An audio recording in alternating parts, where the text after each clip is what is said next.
ዝም በለው ነው ያልሽኝ። እንደውም እኮ በቃ አስንቀሽኛል። ያናድዳል። እኔ ዝም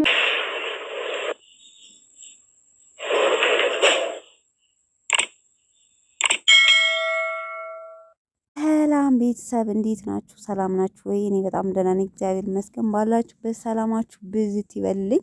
እንግዲህ ጨረቃዎቹ ተከስተዋል ዛሬ በፍፄ በውድ ጓደኛቸው በፍፄ ቤት ነው የተከሰቱት ማለት ነው። እንግዲህ ፍፄም ሁላችንም እናውቀዋለን። መጀመሪያ ፓርት ላይ ሀይሚ የማፈቅረው ጓደኛዬ ነው ብላ ያስተዋወቃችን ልጅ ነን። ማናውቀዋለን ብዬ አልገምትም። ሲቀጥል እውነት ለመናገር በጣም ደስ ይላል። የብሩክ አብሮ አደጉ ነው እና ዛሬ ብሩኬና ሀይሚን ደውሎ እሱንም ለብቻው ለመምከር ሀይሚን ማለት ብዙ ጥፋተኛም ሆናም ግን የኔ ያለ እሱ መናደድ እንደሌለበት ሁለቱንም ጋር ደውሎ ለማስታረቅ ሞክረዋል ማለት ነው። ጓደኝነት ማለት እንደዚህ ነው። እውነት ለመናገር በእናንተ ጥል እናንተ ስትጣሉ በመሀላችሁ የሚደሰት አለ።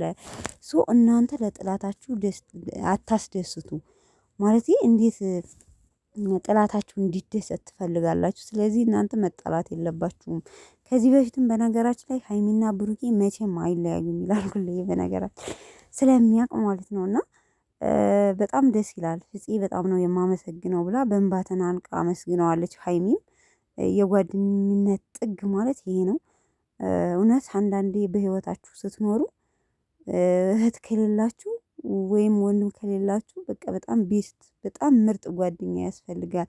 ያንን ደግሞ ለማግኘት በጣም ከባድ ነው። እውነት ለመናገር በአሁን ሰዓት አንዳንድ ሰው እየሳቀው ውስጡ መርዝ ወይም ውስጡ የማይገኝ ሰው ለእናንተ ውስጡ በላይ ደህና እንትን እያለ ለእናንተ መጥፎ ነገር የሚያስብ ጓደኛ ነው የሚኖረው በአሁን ሰዓት። እውነት ለመናገር ጥሩ ሰው የለምና ከስንት አንድ ነው ጥሩ የሚገኘው። እና ጓደኛ ከተገኘ በጣም ከእናት ልጅ ይበልጣል በነገራችን ላይ። እና አንዳንዴ ከባክግራውንድ ማለት አሁን ብሩኬ ስለ ሀይሚ እንደምትወደውና ፋሲልን እንደማትፈልገው በቃ እንደዚህ አይነት ነገር ያጋጥማል። ሶ አሁን ላይ ላይፏን ጨርሳ ምንም አይነት ሪሌሽን የላትም ከቀለበት ውጭ። ሶ ከአንተ ጋር ነው መሆን የምትፈልገው በማለት እሱንም መካክሮታል ማለት ነው። እና እንደዛ ምላት እኔ አውቄ እሷ እንድትመለስ ነው እንጂ እኔ ራሱ በታምር ከሷ በመራቄ ምንም ደስተኛ አይደለሁም ብሏል ብሩኬ ደግሞ ማለት ነው። ለጓደኛው ሲያወራው እንግዲህ ማለት ነው። ሶ በጣም ነው የሚዋደዱት። ሀይሚም እንግዲህ እንደዛ ማድረጓ ለብሩኬ ብላ እንደሆነ ደግሞ ማለት አትገናኝ ስላት እሷ ለምን ድጋሚ አትሰማኝም ለምን ትገናኘዋለች በማለት እንትን ብሏል። እሱን አንተን ለማግኘት ነው ደውዬ ስልክ አላነሳ ስትለኝ ብሎክ ስታደርገኝ አንተን ለማግኘት ስል ነው በፋሲል ደውዬ እንድንገናኝ ያደረኩት እንትን ብላለች ማለት ነው። ለማንኛውም ግን በጥቅሉ ዛሬው ቪዲዮአቸው ደስ ይላል። ያን ያህል በጣም እንትን አልነበረም። ሰው ሀይሚን በጣም ይቅርታ እያለች ነበረ እንደ ጥፋተኝነት አይታ ራሷ እንዳጠፋች አይታ ይቅርታ ጠይቃለች። ለማንኛውም ቤተሰብ በጣም ደስ ይላል።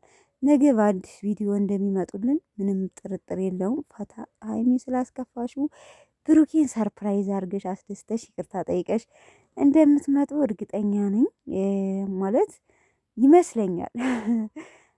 ከባድ ነው። ዩቲዩበር እስከሆናችሁ ድረስ ደግሞ ግድ ነው አዳዲስ አይዲያ ማምጣት ግድ ነው ይመስለኛል ለቪው ሲባል።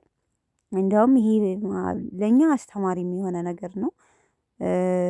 በዛውም ብዙ ነገር ትማሩበታላችሁ እውነት ለመናገር ነው። ጨረቃዎቹ ታረቁልን በድጋሚ ተመልካች የጨረቃ ፋሚሊ ተመልካቾች እንኳን ደስ አላችሁ ማለት ነው።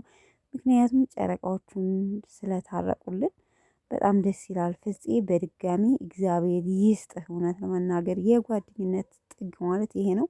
በጣም ደስ ይላል። ለማንኛውም ቤተሰብ በድጋሚ እንኳን ደስ አላችሁ ላለውኝ በሌላ ቪዲዮ እስከምንገናኝ ባላችሁበት ሰላማችሁ ብዝት ይበልኝ። ባይ ባይ።